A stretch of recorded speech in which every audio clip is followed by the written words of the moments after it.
chess friends, and welcome to Jozarov's chess channel, and welcome to the TCEC Cup 4 finals. So, as expected, we had the finals Stockfish versus Leela C Zero.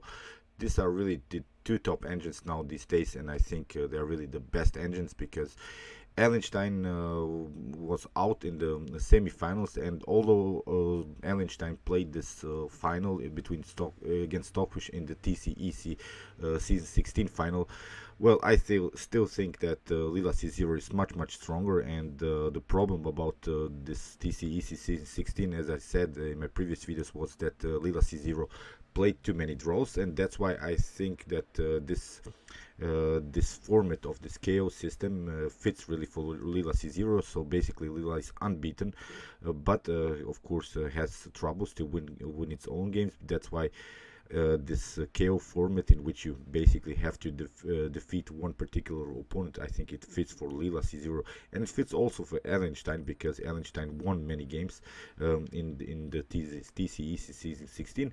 But here Ellenstein was out in the semi-final. Stockfish crushed Ellenstein with the result 5.5 to 4.5. On the other hand, Leela C Zero smashed Komodo then in the semi-final. So these are really these four top engines now these days: Komodo, Ellenstein, Leela C Zero, and Stockfish. And in the season 15, Leela C Zero was the winner and also of this cup final and also of this TCEC season 15. So, but there is a really huge difference between Leela C Zero and Stockfish, and I consider Stockfish to be like Garry Kasparov and Leela C Zero to be the Karpov of engines. This is really, I think, well to know this because Leela C Zero really loves this positional games, plays this very firm structures, not allowing its opponent to play some attacking possibilities, really restricting the opponent's ability to play. On the other hand, Stockfish plays really this open position. That's why I consider the Stockfish to be this Garry Kasparov of engines, and I really like Stockfish games. It's really brutal how Stockfish plays this open positions, even with the king in the center, even with an endangered king. Still finds its great tactical possibilities. And although Stockfish had some problems in some games with some opening preparation, Stockfish was going into, well, not so good prepared lines, I think. But on the other hand, Stockfish hasn't lost a game in this TCEC Cup 4, and Leela C Zero lost some games. So again, I'm pointing out this Stockfish engine is really the best engine these days, and I've been asked now many times what should I use when I analyze my games. As I said, you should only learn and study your games on Stockfish. It's, I think, perfectly fine. So let's see now this game. We have Garry Kasparov against Anatoly Karpov. We have Stockfish against Leela C Zero. So this was now the final round. Who wins this game is the winner of this TCEC Cup 4 finals. So let's see what happened here. E4 played by Stockfish. We have C5 by Leela C Zero. Knight on F3, D6. This D6 is a flexible move. It allows you also to go into Dragon Sicilian. It allows you also to go into the Chevening style, or maybe with A6, and then after that followed with E5 into Najdorf Sicilian. Here in the continuation, of course, D4 played by Stockfish, and now after C takes D4, Knight takes on D4, we have now again a Sicilian, and Stockfish loves to play Sicilian as black and as white because we will have all the Sicilians really an aggressive line. So here after Knight on F6, we have Knight on C3 played by Stockfish, and now A6. Now basically black can transpose into the Najdorf with E5, or in this Chevening system with the move E6. I used to play the Chevening system as black. It's not a bad opening. I think you have the pawn flexibility in the center. Here after bishop on E2, you see now comes this move E2, and let's now evaluate the position a little bit. It's nothing special so far has happened here, but let's see the advantages and the disadvantages in white's and black's position. So first of all, white has this powerful knight. It controls the center and a very nice advanced pawn on the 4th rank. So far we have occupied really the space in the center, But on the other hand, black has here this pawn central control. It means, you see, these two pawns are restricting these 4 squares here in the center. So that's why this is this mobile and flexible pawn structure. If something like e5 happens, of course, if you don't have this knight, then you can pass through here with the move d5 and cement the position. Also, it happens when you play something like f4, and maybe in some occasions f5. Then again, black can pass through with the move e5, and then will cement again the center and create maybe an attack against the knight on d4. So this flexibility and the mobility of these two pawns is the main strategical element of the chevening system, of the chevening Sicilian. Although you have some troubles with this light square bishop, again it can be sometimes, in some occasions, here at developed with a very aggressive b5 move, but there are some tactical possibilities for white. Knight on b5 followed with knight on b5, and then this d6 is the main weakness. So as said here, the main weakness in black's position is this pawn on d6, and Stockfish will try to attack this pawn very early in the game. So here castling played by Stockfish, bishop on e7. We have still common theory, and now comes f4. So also a very nice idea. Garry Kasparov has played this opening very often. He played a very nice and aggressive game against Anatoly Karpov in a World Championship match, and he won the game. It was one of his most memorable moments. He gave an interview and he told that he liked to play this very nice opening. As I said, still we have this pawn flexibility. We're waiting white to push a pawn here and then place our pawns here maybe into a firm and close pawn structure in the center. So here castling play by Leela C Zero, and now king on h1. This comes also with the idea because in some occasions queen on b6 is the possibility, and we want to play much more free with our king, with our knight, pardon me, on d4, and that's why this queen on b6 would be a very annoying idea. Queen on c7 was played, and now a4. We are not allowing this b5 pawn breakthrough. If that happens, of course, then black can create a very powerful development of this light square bishop.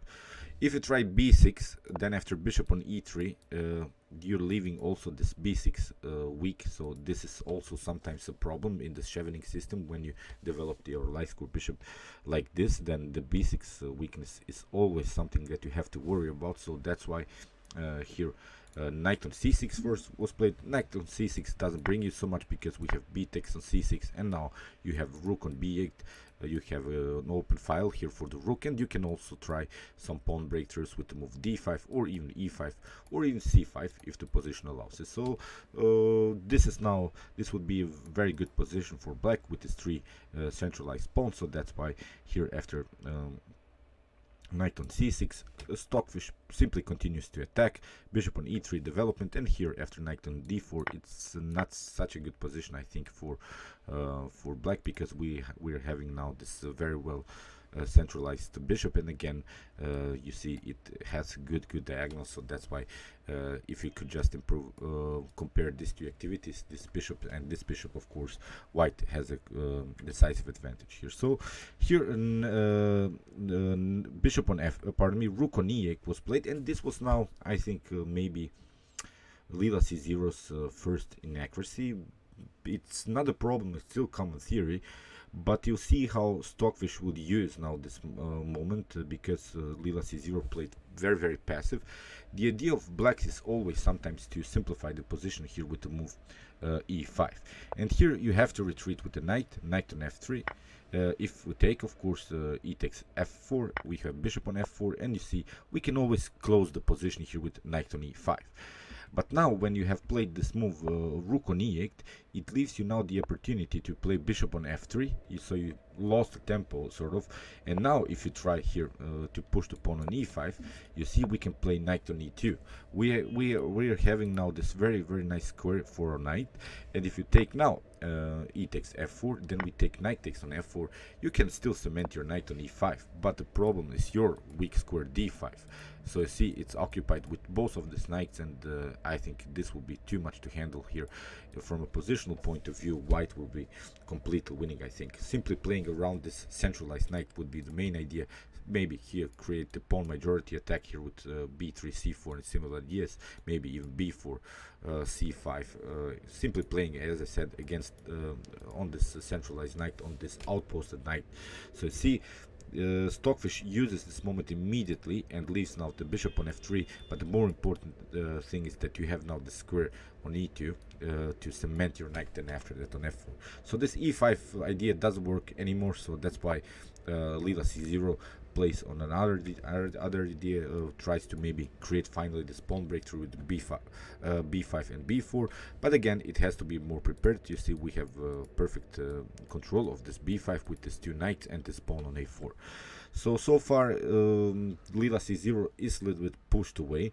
It's still a positional game, but you'll see how Stockfish plays now. This chevening system plays really aggressively here. After queen on d2, now we have connected our rooks. We have finished our development. So again, still nothing special. The evaluation here is equal for both sides, but here I like simply white's position more, because you see black is only the pieces on the 6th rank. Black hasn't battled so far. Here on the 5th rank you see all of this pieces of white and the pawns are already on the 4th rank, so you see white has more space, and that's why it's much easier to find the best squares for our pieces. So bishop on d7 was played by Leela C Zero, and now knight on b3. Of course we don't want to have this tension now anymore in the center, because now for instance, after knight on b3, if your opponent tries here to play something like d5 to create a pawn breakthrough, then we can always play e5. And again, if your opponent tries here e5, you don't have any more this knight, so you don't have to react, and you can now play f5 and then simply push forward g4 and g5. So that's why here pardon me, here b6 was played by Leela C Zero, and now g4. This is now really aggressive. You see how dangerous now the white's king. It's really endangered. If you lose this bishop, the bishop is now the key defender of whites. If you lose this bishop, then of course this would be a perfect diagonal here to attack. So here Leela C Zero finds a very interesting idea, plays here simply with this bishop on c8, retreating with the bishop. But the more important thing is that after this move g5, you have this square knight on d7. And okay, it's not a problem so far for black. White hasn't made any clear advantages here, but again these pieces are a little bit too splashed together, and it's really a problem to develop these pieces on the best way. So here you see with the space advantage, now our idea is to simply to push forward here with h4 and h5. Queen on f2, of course, getting use of this diagonal. As I said, you have always this b6 and this d6 weakness. These are the main weak pawns in black's position. Bishop on f8 and now h4, simply pushing forward. Knight on a5 and now knight on d2. This is very tricky already. Here if you try bishop on b6, you see it seems that you can lose the pawn here from black's perspective, but it's not possible, because we can simply play rook takes on rook takes on b6, and if you take this knight now, then rook on b2, and in the next move you lose one piece and it will be game over here for white. So that's why after this move knight on a5, knight on d2 was played, also preventing some knight on c4 ideas. It would be very annoying if black creates this outpost on c5 c4, pardon me. And here Leela C Zero plays a very aggressive move d5. I think it's a little bit rushed, this move d5. It's too fast played. I think maybe preparing this move d5 with bishop on b7 would be a better idea. Now finally to play the move d5. If you try something like h5 to simply continue your attack, now to play d5. Here after e takes d5, knight takes on d5, here you can simply take queen on c2. You see we have now a very powerful queen here. We are attacking also this b2 weakness, so this would be again something that white has to worry about. So in the continuation you could try maybe knight on b6, but it's not good because you have first bishop on f3. After knight takes on f3, you see you again are losing a piece. So this tactic doesn't work. So that's why here, as said, bishop on b7 may be a better idea, but here d5 immediately played by Leela C Zero, and now Stockfish simply plays e takes d5, and now we have e takes d5, but now rook on c1. You see this idea. Now we want finally to take this pawn on d5, and we are protecting, as I said, the c2 weakness, because if we take with our knight, then this c2 is not hanging anymore. So here bishop on b7. Now white is really endangered.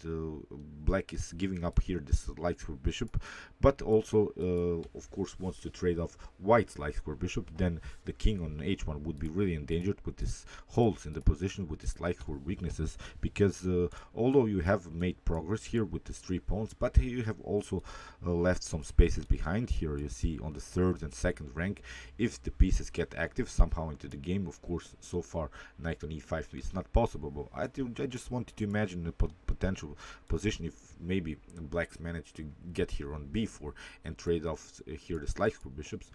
Then it would be really dangerous here for white. So knight on d5, we have queen on d6 attacking the knight. Knight on c3 was played, and now queen on b4. This is now Leela C Zero's counter attack. We have lost the pawn. Finally, we can also trade off this light square bishops, and we are attacking this b2 weakness.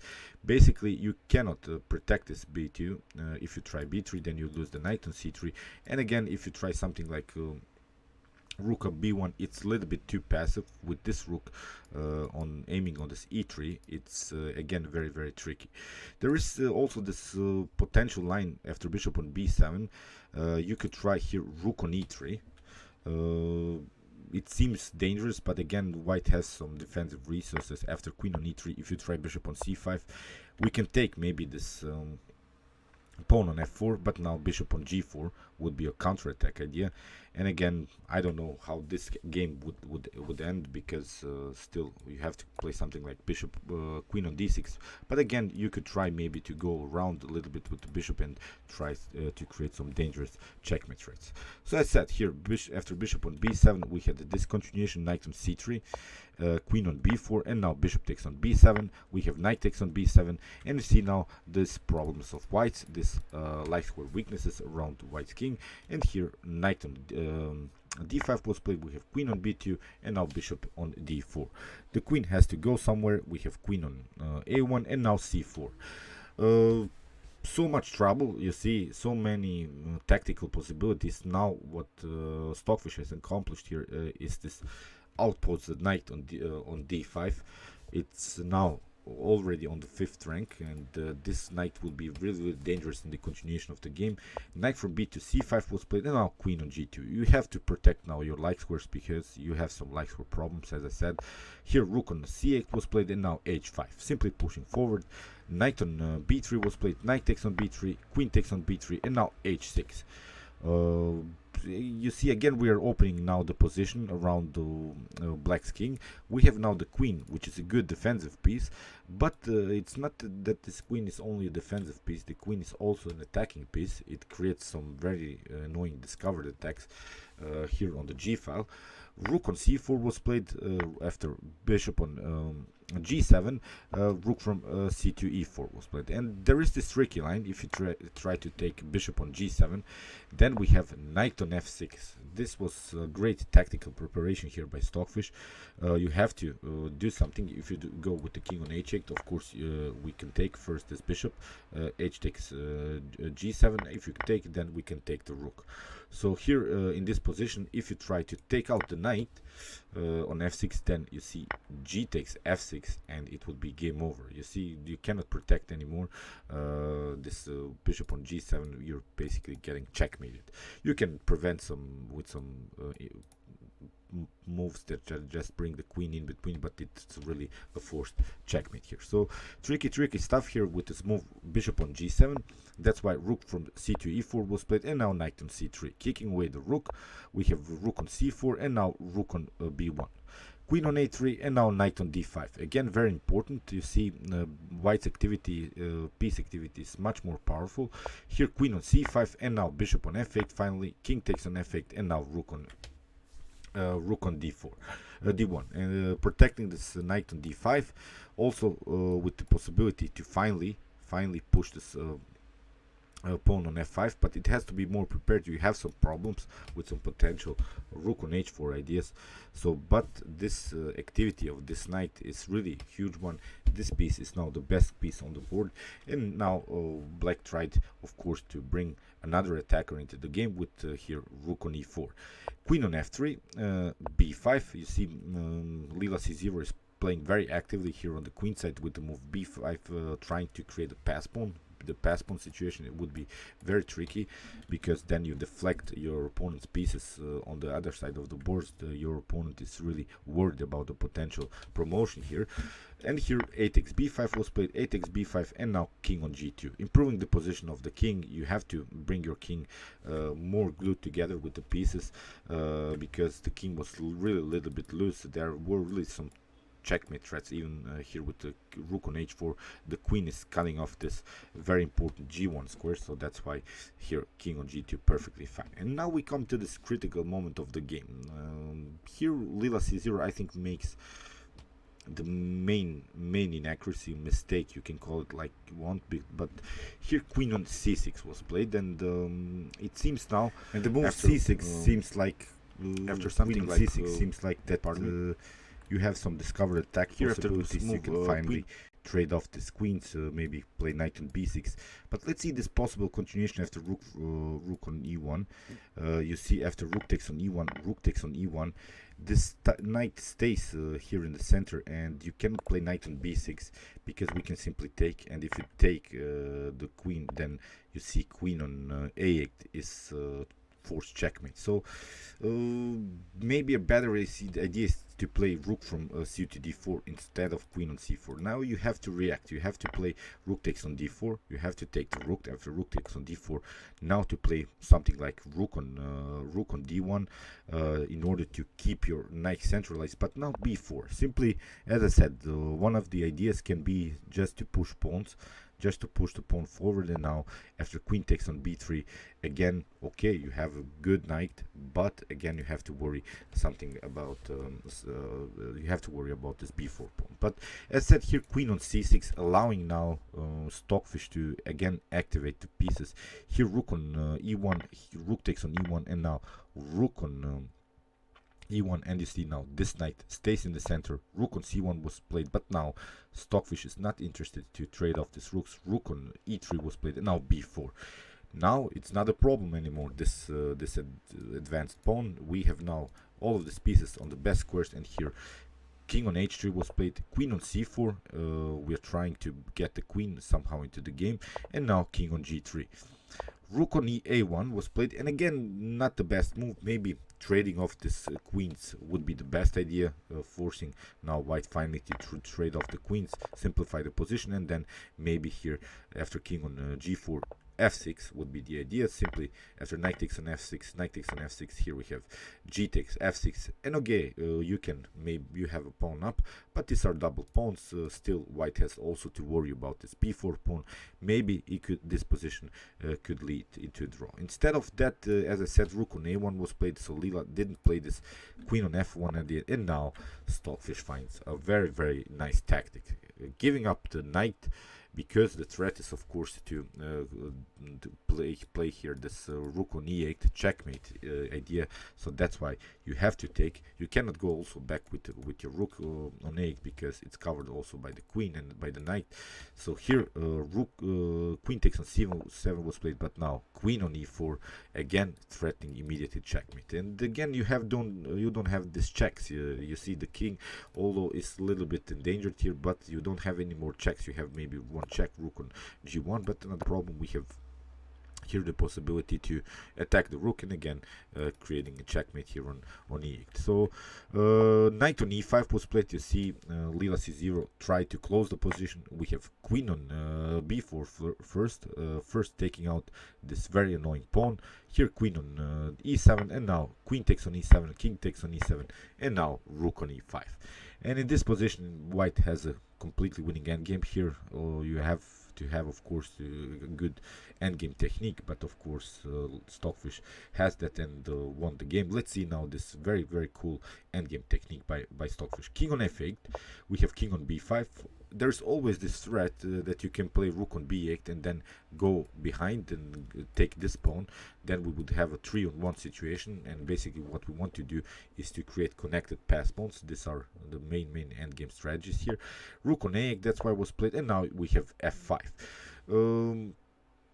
Here in this position, if you try rook on a7, then king on f4. If you try something like rook on a3 to cut off maybe this king, again king on f4. If you try rook on a4, you see we're just moving forward with our king. And if you try rook on c6, then we have, of course, rook on b8 first, king on e7, and now comes a very tricky move, f6. You have to go with your king on d7, but now g6 would be this main pawn breakthrough.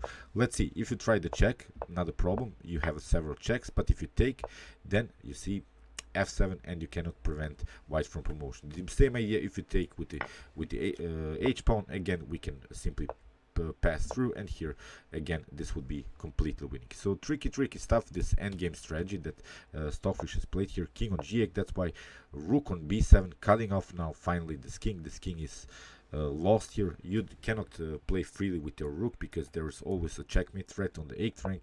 Here rook on c7 was played, and now you see Stockfish can play very freely with this rook and with this king.